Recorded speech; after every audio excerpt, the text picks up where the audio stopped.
Mesdames et messieurs, bonsoir. Merci d'avoir choisi RTI 1 à la une de ce 20h.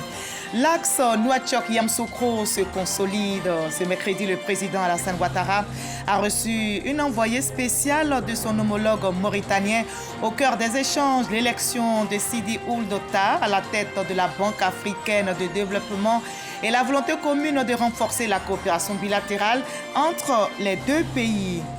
Des véhicules, des ordinateurs, autant de dons qui marquent un soutien concret à la presse ivoirienne. Le ministre de la Communication, Amadou Coulibaly, a remis des lots aux lauréats des prix Ebony. Une cérémonie officielle au cours de laquelle plusieurs médias ont également reçu du matériel. L'objectif est de renforcer les capacités et valoriser l'excellence journalistique. Une page d'histoire s'écrit dans le Poro, à Ploro-Kaha, à Korogon, un centre de formation et de fabrication de drones va bientôt sortir de terre.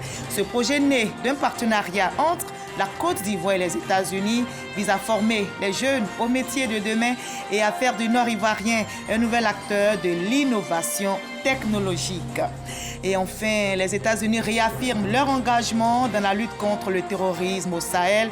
En visite à Bamako, l'envoyé spécial des États-Unis a dénoncé la menace d'Al-Qaïda et ses alliés. Il appelle donc à une coopération renforcée, sécurité, santé, économie. La relation entre Washington et Bamako se veut désormais plus élargie. Soyez les bienvenus sur RTI 1 ensemble. On va plus loin. Nouakchott et Yamoussoukro renforcent leur partenariat. Ce mercredi, le président Alassane Ouattara a reçu une envoyée spéciale de la Mauritanie au centre des discussions. L'élection du Mauritanien Sidi Ould Tah à la tête de la Banque africaine de développement et l'ambition commune de booster la coopération entre les deux pays, nous rapportent Mama Traoré, Jérôme Begré et Célestin Frodo. Le prochain président de la Banque africaine de développement BAD est un Mauritanien, en la personne de Sidi Ahmed Ould Tah. Il a été élu le 29 mai dernier à Abidjan avec le soutien de plusieurs pays, dont la Côte d'Ivoire. Un soutien largement évoqué ce mercredi lors de l'entretien accordé par le chef de l'État Alassane Ouattara à une envoyée spéciale de son homologue mauritanien, Mohamed Ould El Ghazouani.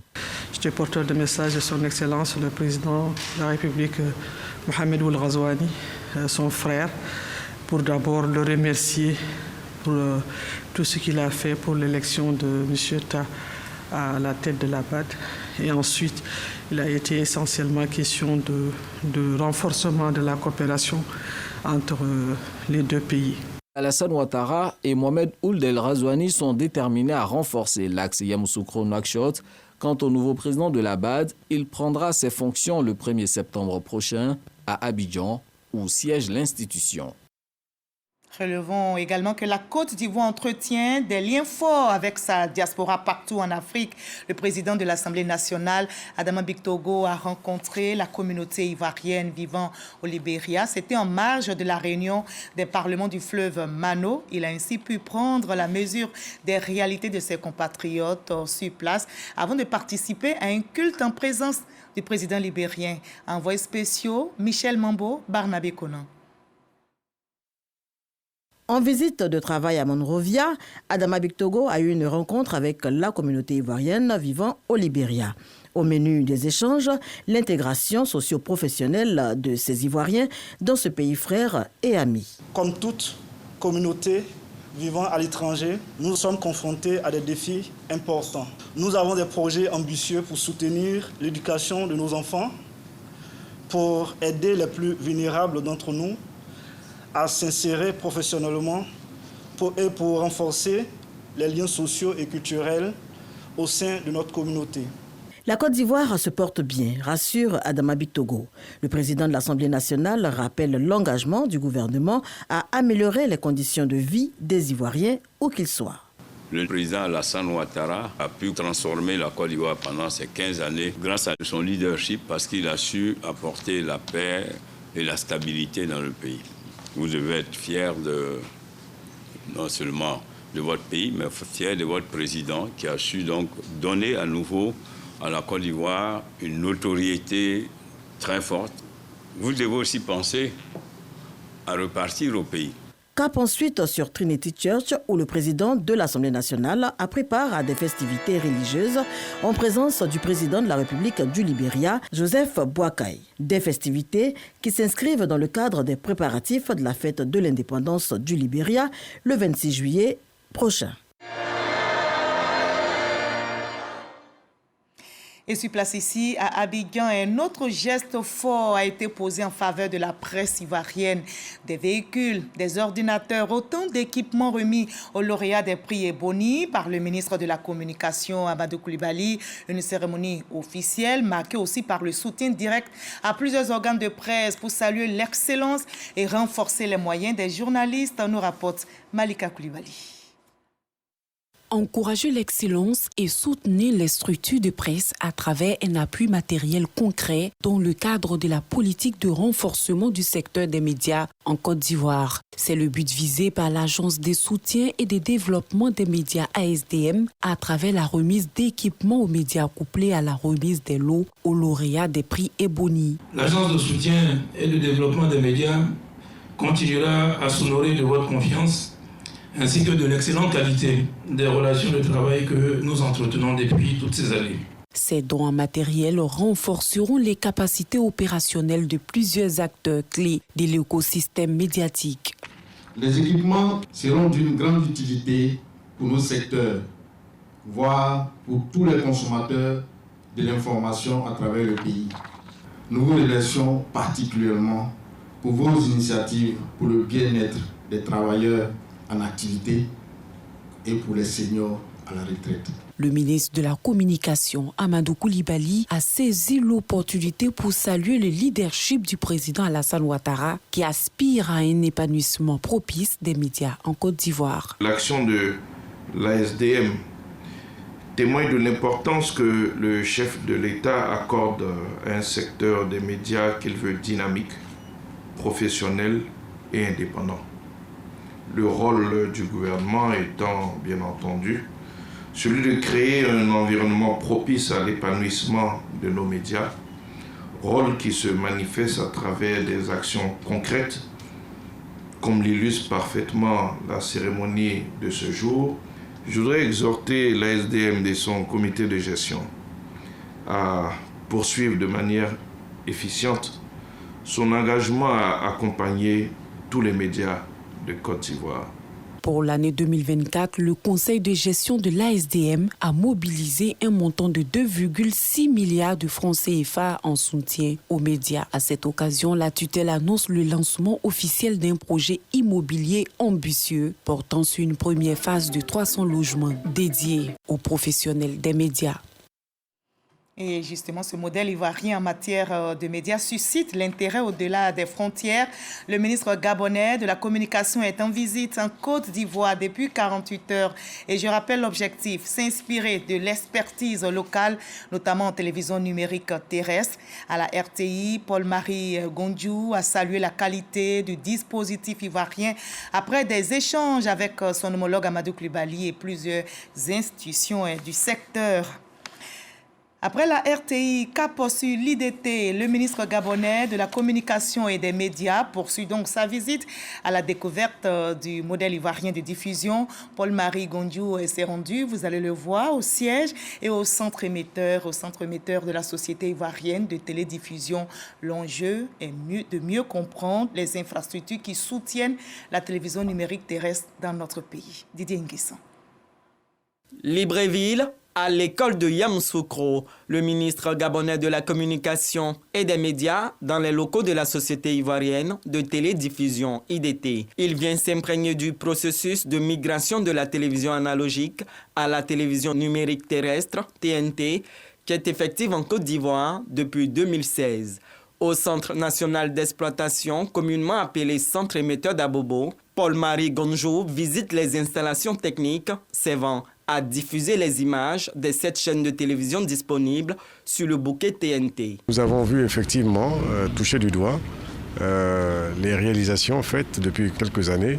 C'était important de voir en fait dans quelle mesure, n'est-ce pas, les investissements qui sont demandés sont justifiés par ce que nous avons vu.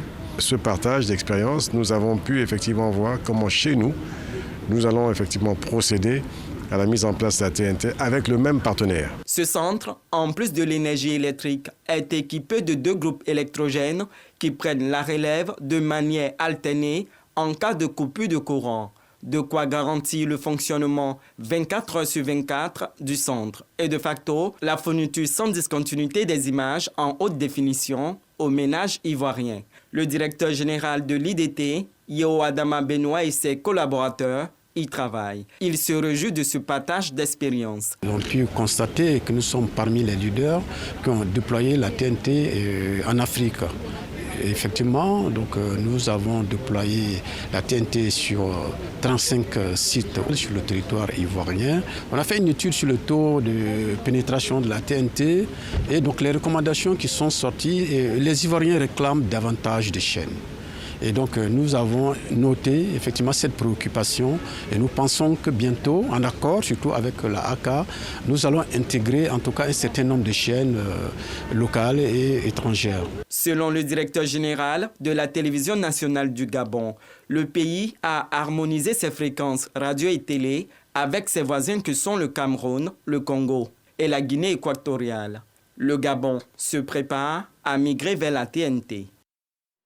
Voilà la Côte d'Ivoire qui inspire, partage son expertise avec ses partenaires, mais continue aussi de renforcer les compétences en interne. Cette fois, ce sont les journalistes qui montent en compétences.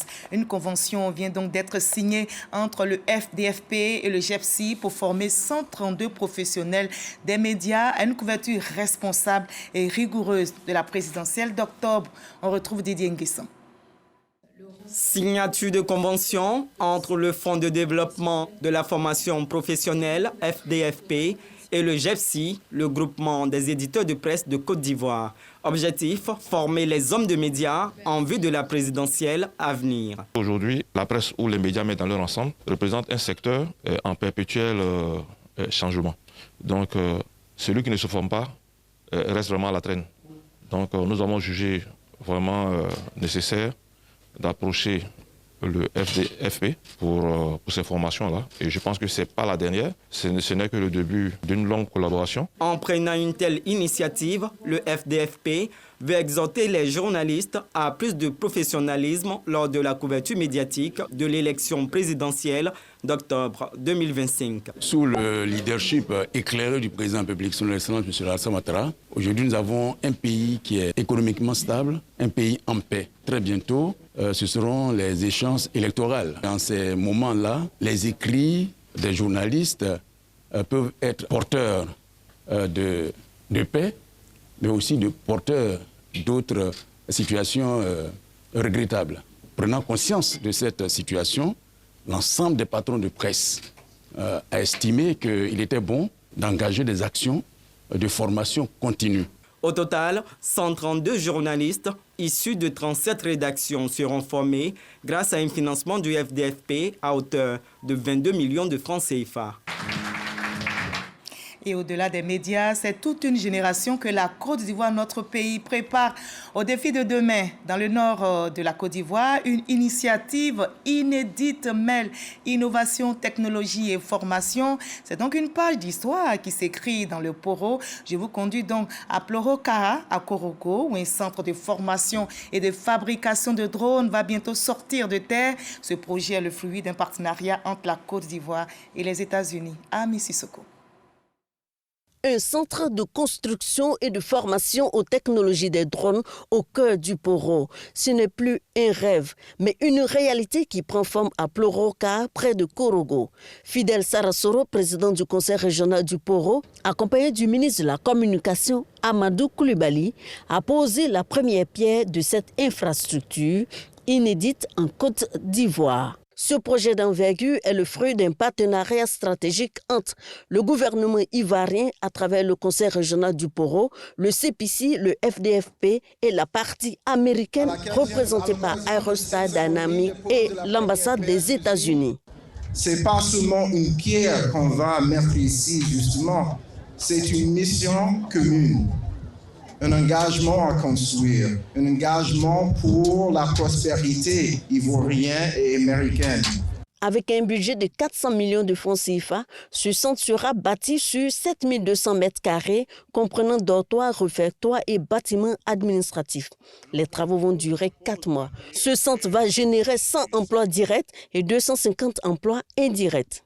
Cette infrastructure apportera, en plus de la technologie, de l'emploi pour les jeunes, des opportunités de formation et un rayonnement nouveau pour notre localité. 10 jeunes du Poro, récemment diplômés en pilotage et construction de drones aux États-Unis grâce au soutien du Conseil régional du Poro, seront les pionniers de cette révolution technologique.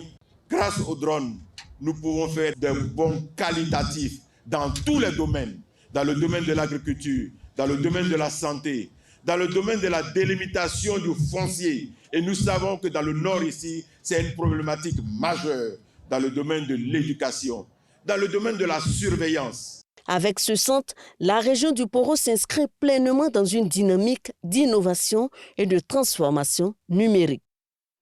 Et toujours dans cette dynamique de transformation numérique et surtout d'accompagnement des jeunes à travers le pays, je vous conduis dans la région de Lamé où les actions du ministère de la Jeunesse prennent forme sur le terrain. Le ministre Mamadou Touré a rencontré de nombreux bénéficiaires des programmes jeunesse. Seulement Denis Songo. Ils sont plus de 3500 jeunes de la région de Lamé à bénéficier en 2025 des programmes d'insertion professionnelle et des services civiques pour un coût global de plus de 2 milliards de francs CFA. La mission conduite par le ministre Mamadou Touré et le ministre d'État Patrick Achi a sillonné 4 départements pour s'assurer de l'impact réel sur le terrain des actions du gouvernement en faveur des jeunes. Ici, au niveau du conseil régional dirigé par le Premier ministre Patrick Achi, nous avons voulu voir un peu l'effectivité de la mise en œuvre du programme. Donc, une show Fulgence a bénéficié donc dans ce cas d'un financement donc de 500 000 francs CFA. Il emploie aujourd'hui 3 personnes. À Akupé, Félicité a pu ouvrir un salon de coiffure et une boutique grâce au soutien de l'agence Emploi Jeunes. Plus loin, au marché, dans cette même localité, d'autres bénéficiaires, à l'image de Georgette, arrivent à tirer leur épingle du jeu et à amortir les charges familiales. Aujourd'hui, je suis très heureuse parce que je suis indépendante maintenant. J'arrive à scolariser mes enfants. J'arrive à m'occuper de moi-même et ma famille. J'ai même acheté un terrain à faire mon bénéfice. J'ai construit encore un magasin où je veux vendre des produits cosmétiques. À Aféry, 9 femmes ont lancé une petite unité de transformation d'Atiké avec un appui financier de 500 000 francs CFA chacune. Elles veulent encore grandir, elles veulent évoluer, donc nous allons analyser ensemble comment les aider. Mais au-delà de ces femmes, je me réjouis, et pour cela je vais féliciter le conseil régional de Lamé de l'efficacité du dispositif PGDEC dans la région de Lamé. Clôture de la tournée à Adzopé avec remise des chèques, permis de conduire et remise des matériels aux bénéficiaires des travaux à haute intensité de main-d'œuvre. Aujourd'hui, avec l'aide et l'appui du ministère, avec le mécanisme qu'on a mis en place qui est vraiment très rapproché, on se rend compte qu'on a des taux de remboursement et des taux de succès qui nous surprennent nous-mêmes et qui nous amènent à dire qu'il faut revoir notre copie. À travers cette mission, le gouvernement entend renforcer l'autonomisation des jeunes pour une région de Lamé plus forte et solidaire. Et si vous acceptiez que je vous accompagne maintenant sur le terrain de l'insertion, une immersion donc dans un univers bien plus discret, mais tout aussi essentiel. Ce soir, je vais vous emmener là où peu de caméras accèdent, au cœur des blocs opératoires. Les infirmiers anesthésistes, en binôme avec les médecins, veillent à la sécurité des patients, gèrent la douleur, interviennent en urgence. Mais l'anesthésie évolue. Quels sont donc les bénéfices? Quels sont surtout les risques? Ismaël Evradeo, Uluri Thibault, Ahmed Siloué ont enquêté pour vous. Commune de Cocody, nous sommes sur le palier des blocs opératoires d'un hôpital de la place. Dans l'une des salles, une intervention est en cours depuis maintenant 40 minutes. L'opération du jour est une césarienne.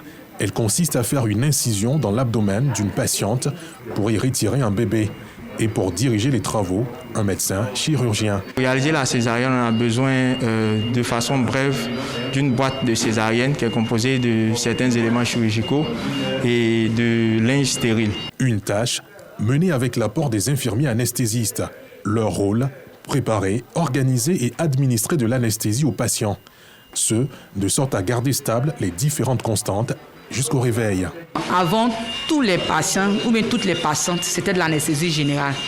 Mais Dieu merci, la médecine a évolué, l'anesthésie aussi a évolué, qu'on ne se limite pas seulement qu'à l'anesthésie générale, mais il y a l'anesthésie loco-régionale, il y a l'anesthésie caudale, même chez les enfants en pédiatrie, on fait l'arraché anesthésiste. Donc pour dire que la médecine a évolué, et l'anesthésie aussi a évolué. Maillon essentiel dans les blocs opératoires, les infirmiers anesthésistes sont le fruit d'une formation spécialisée après l'obtention du concours de l'Institut de formation des agents de santé, INFAS. Tout au long de la formation, ils ont des séances de simulation, ils ont des séances de formation pratique et tournent pour avoir un peu l'expérience des différents hôpitaux. Et après, leur métier est couronné par donc, un mémoire avec assermentation. Toutefois, l'exercice du métier n'est pas sans risque. En Côte d'Ivoire, des études menées dans des centres hospitaliers universitaires relèvent une tendance selon laquelle entre 14 et 38% des patients présentent des effets secondaires liés à l'anesthésie, surtout l'hypertension artérielle et les troubles cardiovasculaires. En rachianesthésie, ce sont près de 99% des patients accompagnés de mal-être post-opératoire dans 70% des cas. La mortalité per anesthésie, quant à elle, varie autour de 0,6 à 0,7%. Ces chiffres soulignent l'importance d'un renforcement des équipes humaines et de la sécurité matérielle. Entre autres, le monitoring, respirateur, système d'évacuation de gaz, souvent cité comme facteur limitant la qualité des soins en anesthésie en Côte d'Ivoire. Aujourd'hui, en Côte d'Ivoire, il y a environ 150 médecins anesthésistes et plus de 500 infirmiers anesthésistes. Pour un besoin en médecins anesthésistes d'environ peut-être 500 à 1000 et les infirmiers anesthésistes, le besoin qui se chiffre autour de 2000 à l'horizon 2030. Justement, à Grand Laou, la Société des infirmiers anesthésistes diplômés d'État de Côte d'Ivoire, la SIADECI, se réunit à l'occasion de la 21e édition de ces journées scientifiques. Objectif, échanger sur les avancées du domaine et sur le profil de carrière à l'horizon 2030. Aujourd'hui, la science évolue. Les outils de travail de l'anesthésie ont beaucoup évolué. Donc si un hôpital se retrouve avec du matériel de dernière génération, avec une pratique qui est ancienne, ça sera difficile. Donc c'est un peu l'objectif de notre rencontre. Occasion pour les participants, au nombre desquels autorités élues et cadres de la région, de mettre à jour leurs connaissances et compétences. Ça permet à tout un chacun d'avoir la connaissance en partant de la nouveauté de la discipline. Et donc chacun repart dans sa ville en ayant le nouveau traitement du moment pour mieux soigner le patient au bloc opératoire. Les objectifs de vos travaux, notamment la formation continue de vos membres, la maîtrise des enjeux liés à la gestion de carrière à l'horizon 2030 et la clarification des responsabilités dans les structures sanitaires sont autant de piliers qui permettront de renforcer vos compétences, mais aussi de mieux orienter les décisions politiques et administratives. À travers ce séminaire, la SIADECI veut rappeler que renforcer la sécurité anesthésique, c'est aussi investir dans la formation continue, l'équipement et la valorisation du métier. Prochain rendez-vous, juillet 2026, à Bondoukou. Voilà, c'était l'immersion au cœur des infirmiers anesthésistes. Un reportage signé Ismaël Evradeo, Ulrich Thibault et Ahmed Silué. Après la santé, gros plan à présent sur la préservation de notre environnement. Et cette fois, c'est autour du parc national de Taï que les efforts se concentrent. Le ministère de l'Environnement a lancé un second appel pour identifier les bénéficiaires du projet de paiement pour réduction d'émissions. Le reportage de Grace Kando. Le second appel à manifestation d'intérêt pour le recensement des bénéficiaires du projet de paiement des réductions d'émissions autour du parc national de Taï lancé. Il vise à valoriser les efforts de réduction d'émissions, notamment à travers l'agroforesterie, le reboisement, la conservation des forêts et l'intensification agricole durable. Avant le 31 décembre 2024, tous ceux qui ont réalisé des activités peuvent venir se faire enregistrer sur la plateforme donc www.projetpré.ci ou rentrer en contact avec l'un de nos partenaires afin qu'ils puissent être enregistrés dans une base de données et puissent bénéficier des paiements qui correspondent aux activités qu'ils ont réalisées. Le projet de réduction des émissions de gaz à effet de serre est mis en œuvre dans le cadre d'un contrat de paiement à la performance qui prévoit la vente d'un minimum de 10 millions de tonnes équivalent CO2 pour un montant total de 50 millions de dollars. À l'issue donc des différentes vérifications et contrôles, il y a une liste de bénéficiaires identifiés avec les montants à distribuer connus. Eh bien, cette liste atterrit donc à la fondation. Nous procédons au paiement. Alors, différentes catégories de bénéficiaires, des bénéficiaires institutionnels pour lesquels les paiements se font par virement et les bénéficiaires non institutionnels qui, pour la plupart, sont constitués des communautés rurales. Et pour ces catégories-là, nous procédons à un paiement par mobile money. Le projet de réduction des émissions de gaz à effet de serre est financé par le Fonds de partenariat pour le carbone forestier de la Banque mondiale. Les questions environnementales mobilisent sur le terrain. La scène politique, elle, se prépare déjà aux grands enjeux de 2025. Le RHDP se dit donc prêt pour la présidentielle d'octobre prochain. Les porte-parole du parti, Kobena Kwasi Adjoumani et Mamadou Touré, étaient face à la presse. Konaté Moussa va au Richard. À cette tribune d'échange avec la presse, le porte-parole adjoint du RHDP est revenu sur la rencontre entre le parti et la coalition pour l'alternance pacifique, CAPSI. Les échanges se sont déroulés dans une ambiance de franchise, de fraternité, et nous avons décidé de mettre en place un groupe de travail à l'effet de poursuivre la discussion sur chacun des points qui a été énuméré. Donc c'est tout ce qu'on peut dire là-dessus. Je pense que dans les prochains jours, donc, le groupe de travail va se réunir pour aller en profondeur sur donc, les points qui font l'objet de préoccupations donc, de part et d'autre. Le porte-parole principal, lui, s'est prononcé sur les récentes visites en terre ivoirienne du Forum des aînés d'Afrique de l'Ouest, de la CEDEAO et de l'Union africaine dans le cadre d'une mission préélectorale. Les différentes délégations qui nous ont visités ne sont pas venues imposer quoi que ce soit à qui que ce soit. Leur démarche s'inscrit dans le cadre normal de ce qu'elles font lorsqu'il y a des élections importantes dans tous les pays. La rencontre entre le président Alassane Ouattara et le président français Emmanuel Macron à Paris a aussi été évoquée. En réalité, cette rencontre s'inscrit dans le cadre traditionnel des relations privilégiées qu'Abidjan entretient avec Paris depuis des décennies. Elle n'est pas liée à l'élection présidentielle comme certains tenteraient de le faire croire. Selon les porte-paroles du RHDP, le parti reste concentré sur son objectif qui est de remporter l'élection présidentielle au premier tour. Voilà, et on termine par cette dernière info. Les États-Unis réaffirment leur engagement dans la lutte contre le terrorisme au Sahel. En visite à Bamako, l'envoyé spécial des États-Unis a dénoncé la menace d'Al-Qaïda et ses alliés. Il appelle donc à une coopération renforcée. Sécurité, santé, économie. La relation entre Washington et Bamako se veut désormais plus élargie. Voilà, point final de ce 20h. Merci à vous tous de l'avoir suivi, mais vous pouvez retrouver votre édition du 20h désormais sur le www.rtiplay.ci ou sur l'application RTI Play. Alors, à demain, 20h. Dans la paix, surtout, ne l'oubliez pas. À 13h, vous avez rendez-vous avec Marine Cognan.